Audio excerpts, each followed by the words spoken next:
That would be a nice. It'd be interesting if we do some behind the scene stuff, right? That'd be cool. Like, what we really talk about. Yeah. So,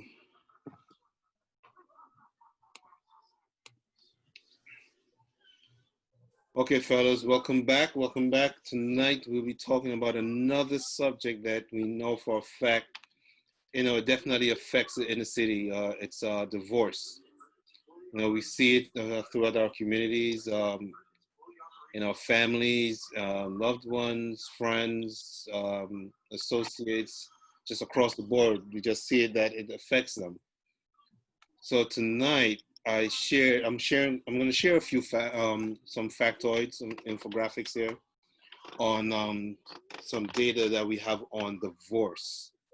This is the first one. I find this as a interesting correlation that after they introduced Section 8, because with Section 8, especially at this time, from what I researched, that women could apply for it as long as they were single mothers. The father couldn't be in the picture.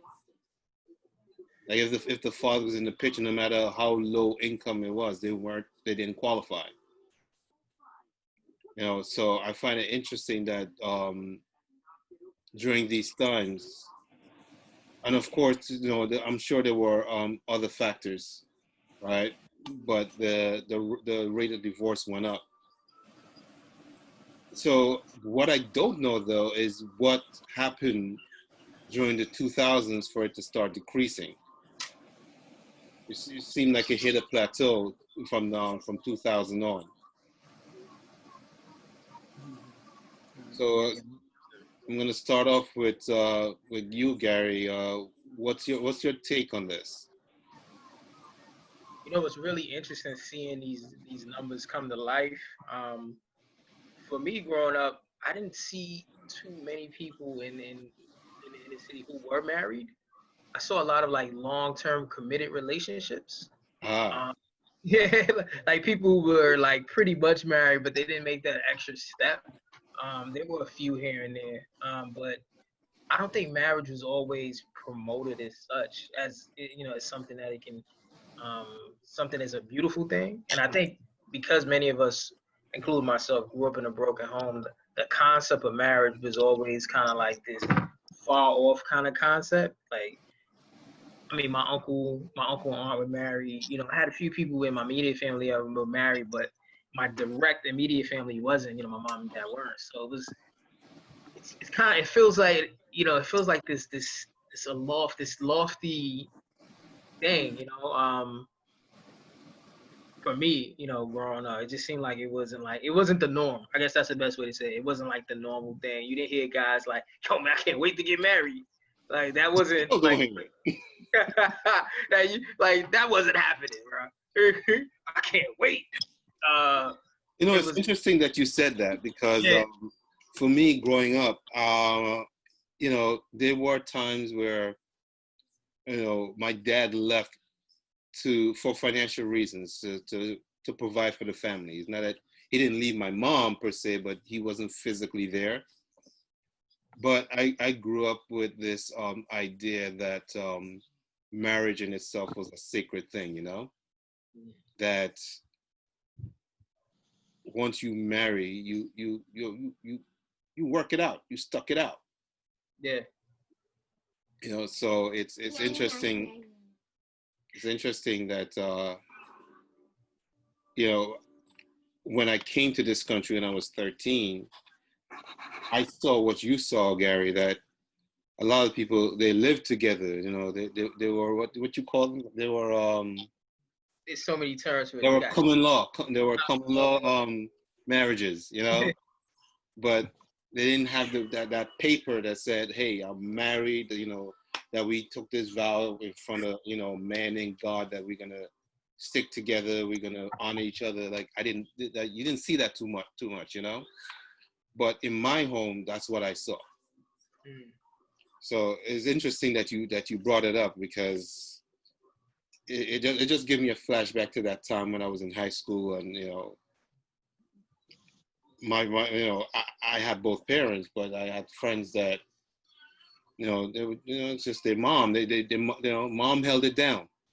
Yeah, you know, yeah, mom was Wonder Woman. She worked, she cooked, and then she was there for the parent teacher meetings. So, absolutely, yeah. So that's for me. That's what was different.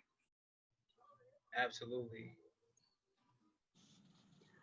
So Now you hit it right on the head, man. It's funny, like you had a chance to see that on your arrival to this country, and then like already being here. That's kind of like marriage is once again kind of like this thing where it's like no one was having conversations like guys wasn't having conversations with their sons that I knew of. Like, hey man, when you think about getting married, marry that girl. Like marriage was kind of like this thing that you stayed away from. It's like do your thing, sow your wild oats. Marriage, yeah, what's that? Like keep it moving. Like it was different. Different as I've gotten older. Um, my admiration for marriage is a lot higher because I feel like marriage is a cornerstone of community. And I believe that we have seen in that time period, which shows the increase in divorces for those who were married. And this is covers the United States. We can definitely feel, and I know I can feel like the fact that I don't think people take marriage seriously.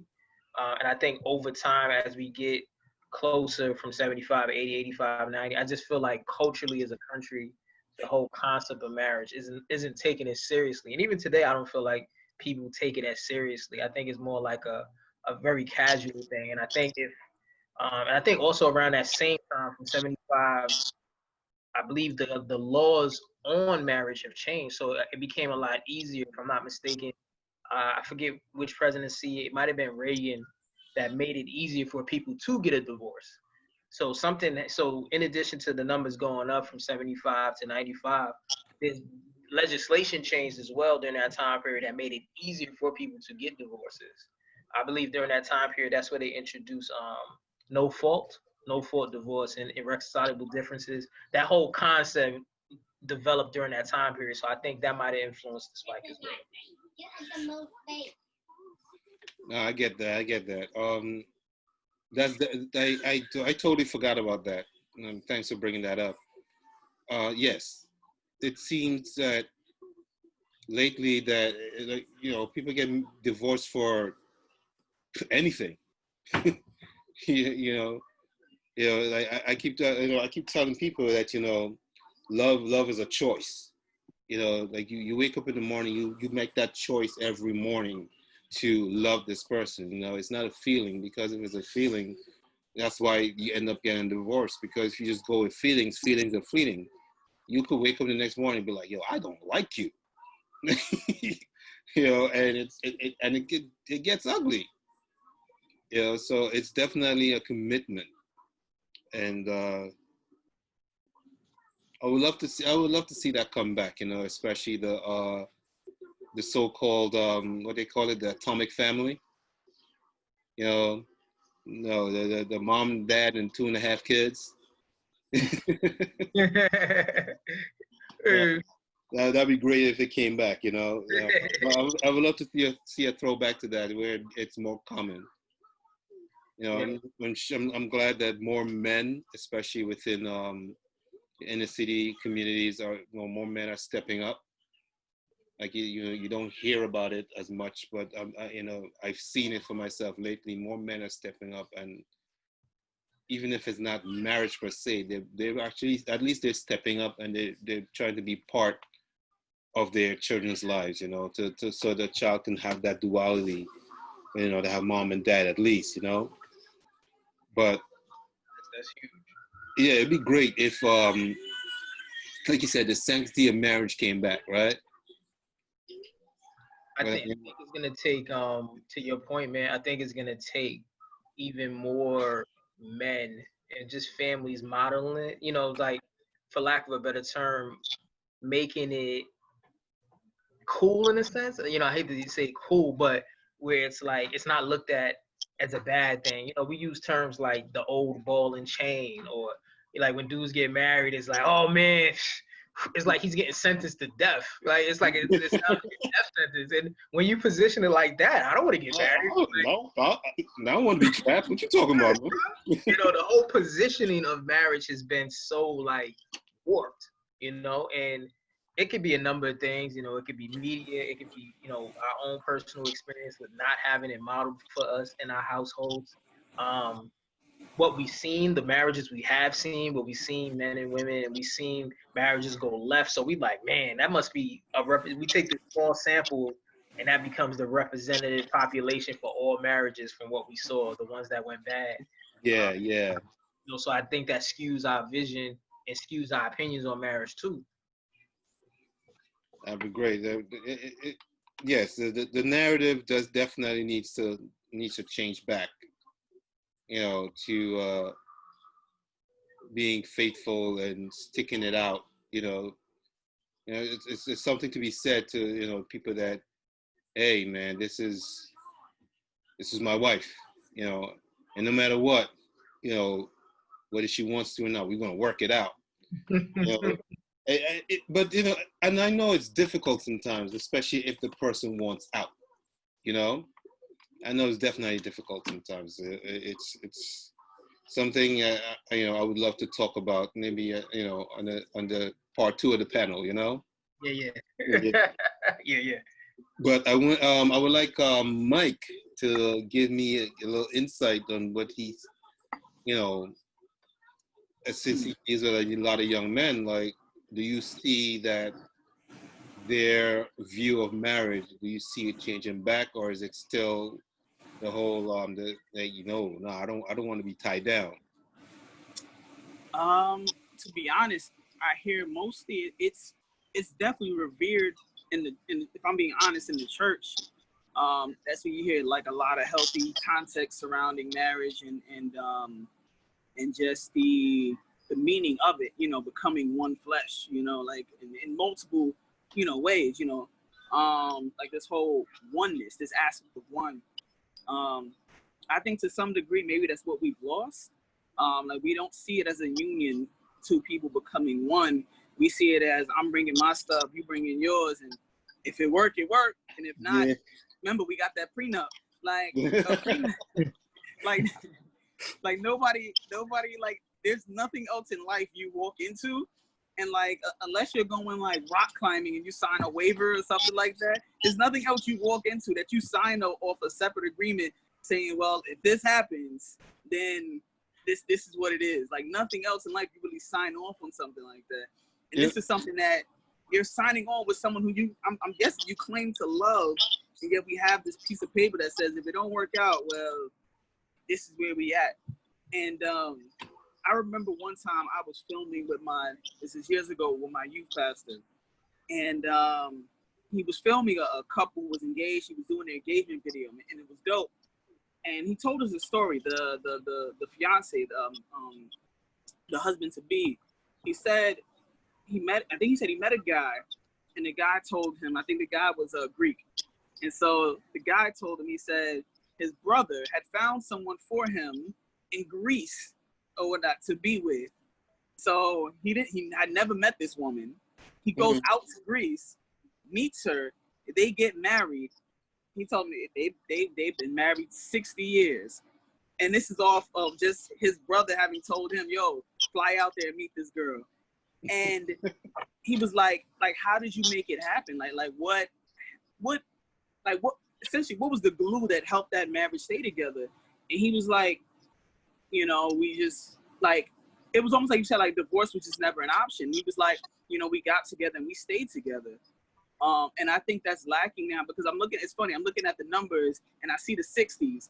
And when I think of the 60s and I think of marriage, that's like the prime era when people were just like, it's funny, they were using language like Gary, like a lot of the old heads, like, yeah, my ball and chain, but you were still with your ball and chain. Like divorce was not a thing.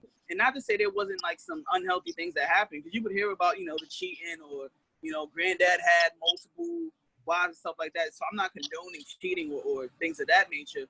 But what I am saying, there was to some degree a healthy sense of we're not ending this thing, and this is lifelong. And I think that has to come back. But I think in order for there to be a healthy perspective around marriage, I think society and how they view I think society and just how they view men and women relationships, even outside of marriage, from a romantic standpoint, has to change in order for marriage for there to be a shift in that. Okay, it's interesting that you brought that up because my pastor, I'm going to quote him right now. He says, marriage is the only thing that has a math equation where two becomes one. Mm. All right. And he also says, the interesting thing with marriage is you get a certificate before you do the course. You can't drop out. It's not like, you go in the course, you're like, oh man, this is hard. This is too difficult. I don't want to do it anymore. And you drop. It's like, no, you already got the certificate. So you can prove why you got the certificate. Yeah. So it's an interesting perspective. I never thought about it like that. Mm-hmm. But can't drop that class like calculus, bro. Can't drop it like calculus. But it's funny. Like he's a funny guy. Like he's a real funny guy. But like the way he puts things in perspective, sometimes you're like, well, man, I didn't think about that. That's interesting. No, that's dope. And it definitely has to come back. It definitely needs to come back to that perspective of the sanctity and the not so much the reverence per se, but I think the respect. You stood in front of God, you stood in front of your friends and family, and you made this commitment. You made a commitment. For better or for worse. Right? And I've looked at this thing, and Gary could attest. Like he and I had this conversation many times. It's like it never says, if I feel like, it never says, oh,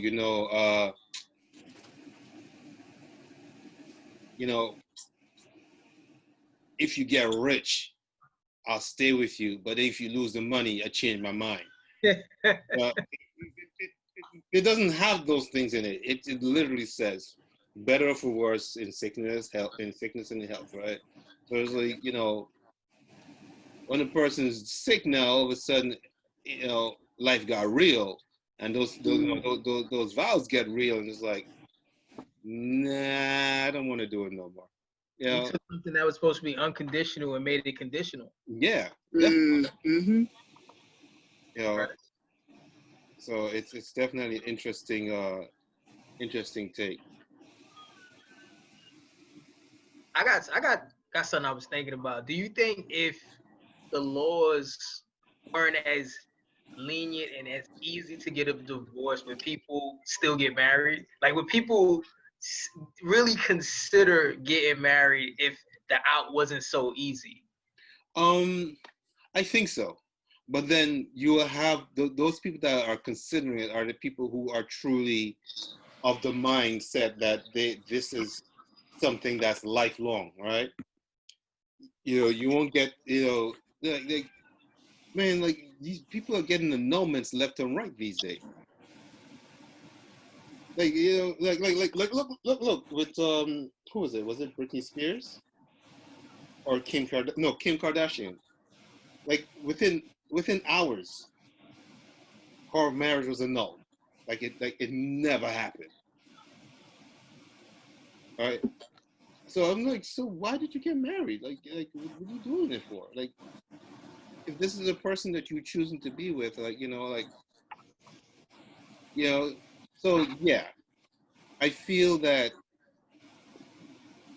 if the laws weren't that lenient, people would like they will weigh it a lot heavier. They would think about it. They would take more consideration. It won't be, well, you know what? Well, if it's not working out, I'll just divorce it. or I'll just divorce her. It won't be that anymore. It's going to be more about, okay, do I see, if things get tough, do I see this person trying and working at it with me? Hmm. You know, do I see this person putting in the effort just like I would? I think those would be the things that people start considering instead of just being like, it's all right, you know. To it. So, Gary, I brought this up because this definitely, I think, lends some kind of levity to when we're talking about it's so easy to get a divorce now. Because I'm looking at the one in New Hampshire, right?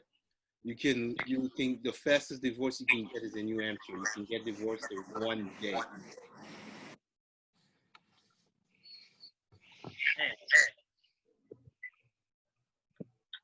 It's too easy, man.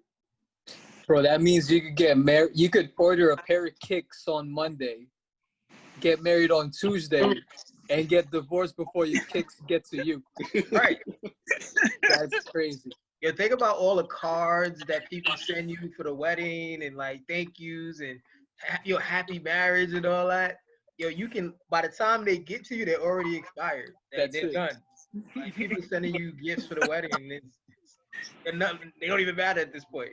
Yo, that is insane. That's a pretty eye-opening fact. That's crazy. So I think that just lends to, like we were talking about earlier, like it's not really for something to end that fast or to allow something to be like to even have that capability. definitely. Just shows you like where it ranks as far as its respect and importance in our society. Well, then look at the divorce rate. We have 40 to 50%. So it says 10% of the U.S. population is divorced.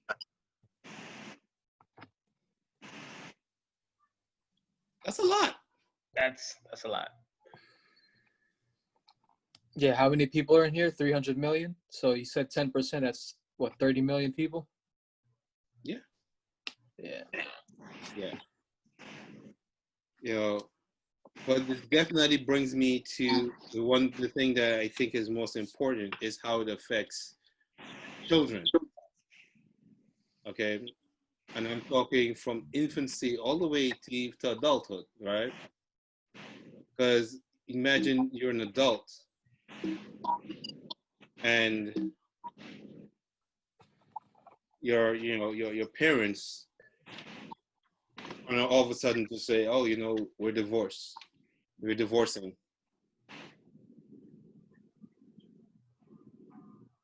Yeah, that's So, keep the conversation going. I'll be right back. No doubt. What you gonna say, Gary? that's a hard one, man. It's tough because that's how do you end the cycle when you're in this, you know what I'm saying? Like, it's like that cycle continues and the only way to end it is to ride it through, right? Mm-hmm. But then as a man, if you come from a background of a broken, like, how do you know how to do it if your experiences all point the other way? Right. You know, so that's why it's tough to end a cycle like that, because it's like you how are you learning if that's your background? You don't know. Right. And I think on the flip, you have some men trying to make it up as they go along. That's putting it a bit harsh. Like, also trying to, like, they want to see marriage succeed and they want to see the relationship work. Like, you have the desired means, and you have the willpower, but you don't necessarily have the knowledge or the background to go on. Like, it wasn't demonstrated for me, but I want to see it work because it didn't work for my parents. So now I want to see it come to fruition in my life, and then you might fall into some of the same pitfalls and things like that, but you want to see this thing work. I think that's some of the holes that we fall into as, young men who, our parents divorced or whatnot. But I think as long as you have the desire, that's the thing. I think that's what's present now Mm-hmm. with our generation, and I guess the generation younger than us, is that they want better. You know, like as a man, it's like, oh, I didn't have that, so I'm gonna make sure that my kids have that. I think that desire is stronger now than it's ever been. That's why the rates have been going down, which is obviously a good thing. Yeah, I agree with that point too. I think there's and Mike, you made a great point, and Ben, you made great points. I think because many of us grew up in the wreckage and the aftermath of brokenness in our households, we want to see different. You know, and I know speaking personally, I want to see different in my household and in all households. To be honest, I want to see something different than what we grew up with. I think in addition to desire, there definitely needs to be a support system. Like you definitely need to be around and supported by other couples who are working through it in real time. Like I think you have to be, because marriage is such a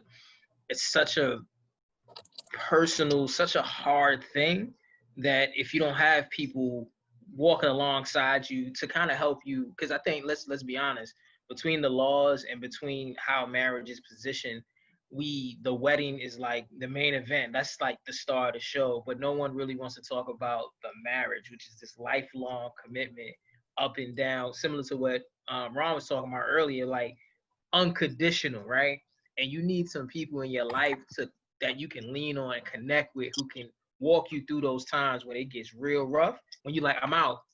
A couple or couples that you can be around that's gonna be like, hey, yo, hey, bro, before you jump out the window, before you pull the parachute on this, this is how we got through it, and this is how you're gonna get through it. Because the desire without the support, I think, is still gonna net the same result. Because like you, like, I'm lost. Like I have this desire, but it just got real. The rubber has hit the road. Like, how can I really work through this? So I think in addition to the desire, we definitely need support, and more couples being willing to lend that support to couples as they go along their journey. Yeah, they definitely need like somewhat of a an example, something to look forward to, right?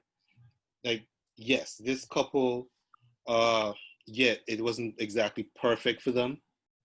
They had a hard time. They had their trials, they had their hurdles, but they still came through it together, right? So they're able to give you somewhat of a blueprint of how it worked for them. So you can learn from that. You can adopt the same blueprint, or just take what works for you and make your own. But at least you have the mindset that this can work, right? But so I brought up this infographic. I definitely want to touch on how divorce affect children. It's something I know it's probably been discussed many times, but guess what? They don't have our perspective. So from what I'm reading here, it says 43% of children are growing up today are being raised without their fathers. Right? So that's just a single parent household. 43% of children are growing up without their fathers. That's just the general population, right? Now, within the general population as well, 75% of those children with divorced parents live with their mother. And I think it's just the mindset of society that once the family breaks apart, the mother gets the children. Period. That's it. Like it's almost like a automatic response that we have. And then they said 28% of children who have divorced parents live below the poverty line. So it's not that they're just living with their mother, they're also living below the poverty line. So now they have it like it's like double whammy, right? Because they're at home. They're at home with with a mother that can't teach them from a father's perspective. You know, she can't say, oh, you know, this is how you interact with a man as a man. She can't teach them that. You know, she can teach her daughter how to interact with a man as a woman. But everything that she's going to be teaching that child, male or female, is going to be from a female's perspective. So it's like the child, from what I'm reading, it's that the child is just handicapped in a way. It just creates more hurdles. You know, so financially, I couldn't imagine how rough it is, because everything needs money. Everything requires money. Like food, housing, like just to survive in this society, you require money. So, but Ben, what do you think about this one here? It says over 50% of American children grow up with divorced parents. Of that 50%, half will go through the second divorce of one of their parents. So now they're experiencing divorce two times over. Yeah, I mean, you touched on it earlier. I think it's what's generally accepted in society, right? Because similar to you, I have experience in living in another country also, and the sanctity of marriage there is different than how it's viewed here. So, but I mean, that's just unfortunate that it seems like divorce is so normalized in this country.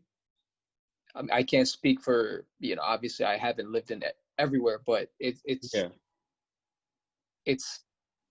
just so normalized. And that's why, you know, we mentioned earlier, as children, if you're growing up with an idea and the concept of marriage, how do you even look at it as something special if next to it is the divorce that is just viewed as normal for in this day and age? And the fact that you have to go through it, you got people getting remarried like 3, 4, 5 times. Like, bro, you should just quit. Like, it's not for you. Just be single. Like, what are you? It's not for you. You know, So, but then we have the you know, people like Steve Harvey. He got married 3 times, and it seems like he got it right on the 3rd time. so I think that's when you need to take a self inventory, right? And okay, why did the first one? I don't know. I guess it's not fair for me to say it's not for you. I take that back, just because like you said, you know, you don't know when you're gonna find the right person. So I guess the first 2 times, you know, that was like a test run or whatever, or, you know, like a practice shot. But yeah, I mean, it's tough. I guess it's your intentions, right? I think when you go into something, you can't think that if it doesn't go the way I planned it, I could just get a divorce. I think your intention needs to be, I got to work this out. And whether or not that's what ends up happening, if it's something that's irreversible and you just can't work out, okay, cool, you tried, it's time to move on. That's okay. But I think some people are just so quick to like, I feel like there's a lot of quitters these days, you know, where it's like that small bump, like, I don't want it anymore. I'm good. Time to move on. So I think the big thing is your intention. If you go into something and your intentions are pure, you want to work it out, and for some reason it just doesn't, then that's okay. Okay. In my opinion. So my follow-up question to you is this: do you think, as a society, we are desensitized to the sting of divorce? Yeah, because it's so normal. It's like, you know, it's like when you're exposed to something on a daily basis that's normalized, it just becomes it's just a dime a dozen now. It's like, oh, I've seen it before. It is what it is. Like the great leader said, it is what it is. That's it. So, but do you think that the children themselves are desensitized to it, or do you think that they're just internalizing? I mean, we won't know for sure, you know, because each person deals with trauma differently, Differently, right? But do you think there are some people who are just internalizing the sting of divorce and just trying to forge forward like everything is business as usual, and they're not dealing with the emotional trauma itself? What do you mean? To just not like pretend it doesn't exist? The trauma doesn't exist? Is Yeah. that?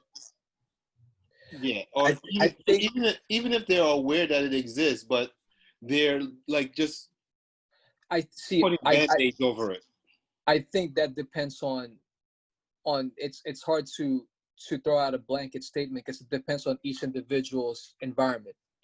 If one person is surrounded by that scenario, then I think it's easy to just, because you don't even know that you're traumatized because you see it happening all around you. So I think you just keep it pushing.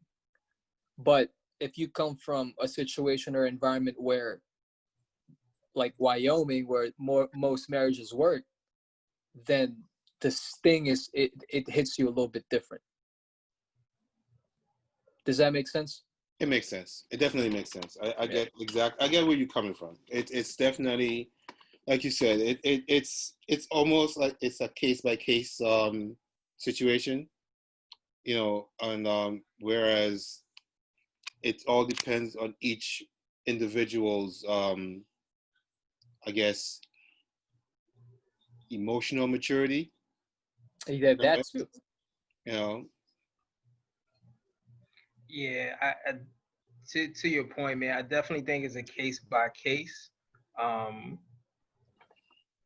without looking at the data, I think it could be a greater case that can be made that it definitely has an effect on you, especially as a child. It has, as a child, because you take something like basic structure, right? Basic structure of a household, and to see that get ripped and split, right? I think that does something. Now, how it affects each individual, like you guys said, is going to be contingent on the individual. But I think it leaves a mark. I think I would agree with that, but I think what I'm trying to say is I think if it's something that's normal in your, I guess, environment, Mm-hmm. I think it affects you, but more subconsciously. You know, I think it affects how you react to things when you grow up, but at that point, not necessarily know what's going on. I think it's more, for me, it's more like it affects how you behave later on, and I think it affects you more in a subconscious level. But, you know, from the outside looking in, I guess what I'm trying to say is that if it's such a normalized thing, you kind of just go on about your business, not knowing that you have these scars subconsciously. That it's just gonna change the way you interact with the world, essentially, when you after you experience those things. Okay, so I have a scenario for you guys. Okay, former coworker of mine, he told me a story of close friends of his. He says like this couple, like everybody wanted to be like them. Loving couple, beautiful family, kids are great. Kids are very respectful, right? And so I think once a month or so they'll have like a game night over at this couple's house. And all the friends will converge and they'll have a good time and whatnot. So this one night they got there and they're having this this game night, and the couple just announces they're getting a divorce. Right? And everyone is shocked. Like no one saw this coming. Right? And he asked why, and their answer was, well, we knew for a long time that we wanted a divorce, but we came together, made a decision that we'll wait until the last child goes off to college before we do this.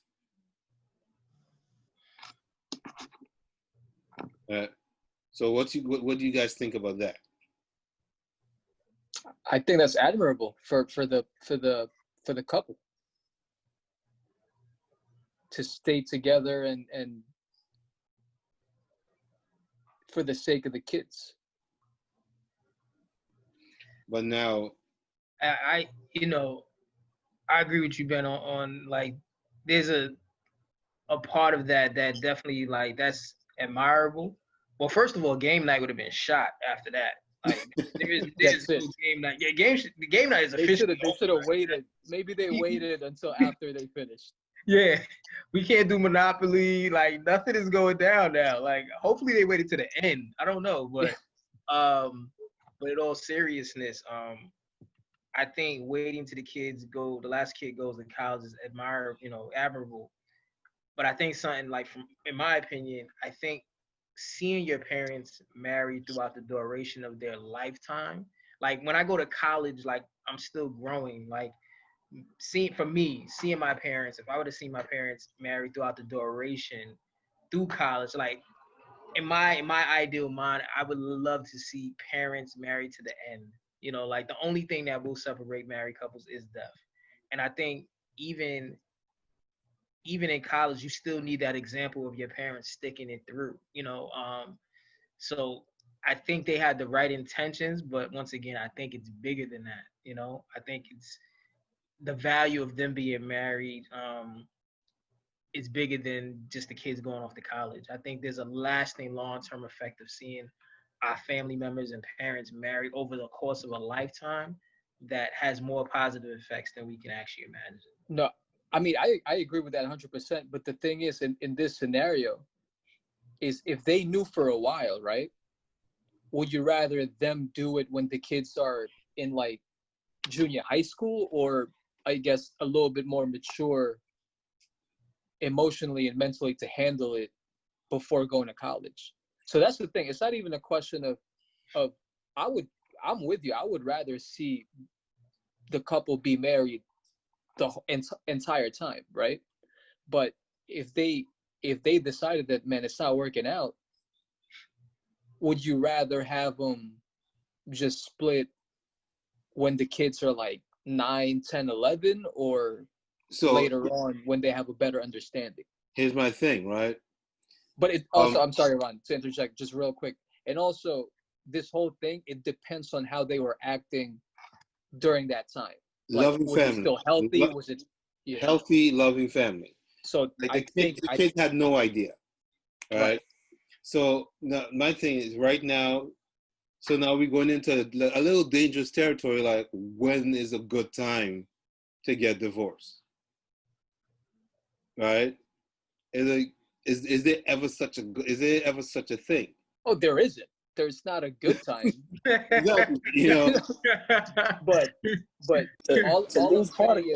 all I'm saying is that if you know in your heart of hearts that you have to get a divorce, I think for me personally, I think that number one, if you decide, okay, cool, we're gonna wait, you have a responsibility to still have an environment that's loving. Yes. Right? Because otherwise you might as well, we're gonna stay together, but if it's like emotional health for the kid, you might as well just split up anyway. I agree. See, but I think there's no right time, but I would wait at least, if we decide to wait, at least until I get a sense that the kids would have the emotional and mental capacity to handle it without, I mean, it's going to affect them regardless, but at least to not leave as big of a scar as it would if you would have done it when they're not ready to handle it mentally and emotionally. I agree. I totally agree, because as ideally, I would love for all marriages to just last. Well, yeah, that's the point. Ideally. That's the idea. Right? But we know there's situations whereas it's a better environment for the two people to be separated. Right. Right? Whether it be, unfortunately, an abusive relationship, or whether it comes to the point where they just look at each other and say, you know what, we're better friends. You know, we are better as friends. Emotionally, it's better for us. Psychologically, it's better for us, and it'll be better for the kids if we're friends, because we can provide a more loving environment if we're friends and if we're together. Because if we're together, we're just at each other's throats, right? So,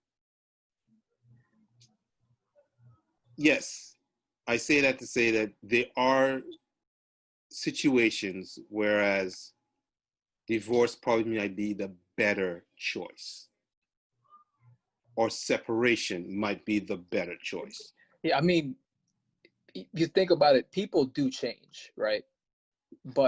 And if they change so much so that there's no way for you to stay and work on whatever you guys need to work on, if it gets to that point, then, you know, like you said, sometimes it's just better. Yeah.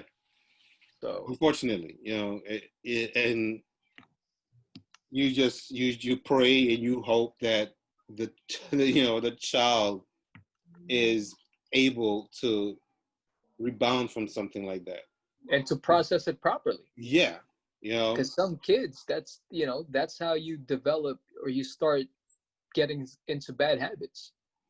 you know, I know there's some situations where there's some adults, they learn that as an adult that their parents are now getting divorced after being married for 50 years or so, right? And their parents look at each other like, you know what, I want to live my life. And they're like, what do you mean? Like, you guys been together for forever. Like, that's because that's their world. So now their world is being shattered. And sometimes, even as an adult, some people are not able to deal with that. You can't handle it. That's a great point. That lends to your point that you made earlier. There's never a right time. Like, there's never a right time. There's never, like, you can plan it. You know, I'm gonna wait till my kids are 30. Like, and you know, it could. You would think that at 30 they'll be more able to handle it, but it hurts probably more. You know, it's so many. It's never a right time. And Ben, you made a point about change and people changing. I never forget, it was this book I read, The Meaning of Marriage by Tim Keller, and they talk about the inevitability of people changing. And I forget where it said it, but the gentleman pretty much just saying, like, he's been married to his wife for like 40, 50 years. And he was like, my wife has been married to 5 different people. Ooh. Wow. Right? My wife has been married to 4 or 5 different people. But I just remember him saying that. And when you first read it, you're like, hold up, what's going on here? And he's talking about how he's, in the course of a lifetime together, they have changed. But even in that, the changes aren't a necessity or out to get out. Yeah. Because inevitably we're gonna change. And I also think that just from our perspective, I think marriage works. I think the participants choose not to work at a point. Yeah. Like, marriage in itself is not broken, right? It's the individuals. It's the people. Yeah, 100%, bro. Like, if you look at marriage like a system, it's a system, right? And the system and ideally the system works, but it's almost like government in a way, like, you know, the system works, but it all depends on the people who are running that, who are in charge of that, right? Those are the people that dictate how successful it is or how detrimental it is, right? Right. Also, it also reminds me of this book that I'm reading. It's called "Keep Your Love On" by Danny Silk, and he talks about, you know, his he and his wife for the first 7 years, they just couldn't make it work. Like they were just at each other. I mean, 20 years, they're still together, right? We figured it out. So he was talking about how his friend was their marriage, like their marriage counselor, like the person they went to counsel them before they got married. And he was telling his friend, you know, he's so happy now that, you know, he's thanking him for, you know, saying, yes, you guys should get married. And his friend was like, no, I said you guys shouldn't. And he's like, didn't you read my Post-it note? Like, I give you a message saying that you guys shouldn't get married. Like you guys are so different, it's not going to work. Wow. But even within that, they still made it work. They found what works for them. And I think that's what people need to do. It's like, I think a lot of people get married to the idea of marriage, Mm-hmm. all right, not to the person who they're marrying. And that sometimes, not sometimes, every time I've seen it, it just leads to just problems. You know, and I think that's one thing that needs to get back to, that people need to get back to the understanding of what marriage means and what it is. You know, like it's not this fairy tale that you see on Disney. You know, and then, you know, you get married, and all of a sudden everything works out. Happily ever. No, that's not how it works. It takes work. It takes an effort. You know, and we also need to choose who we're getting married to very wisely. You know, we need to pay attention to some of those red flags. You know, we see red flags, and then we're like, That's a yellow. they'll, you know, I can change them. That's a yellow. Yeah, nah. That's a yellow. Anyway, fellas, thank you very much for joining me tonight. You know, enjoy the conversation. Look forward for us reconvening again.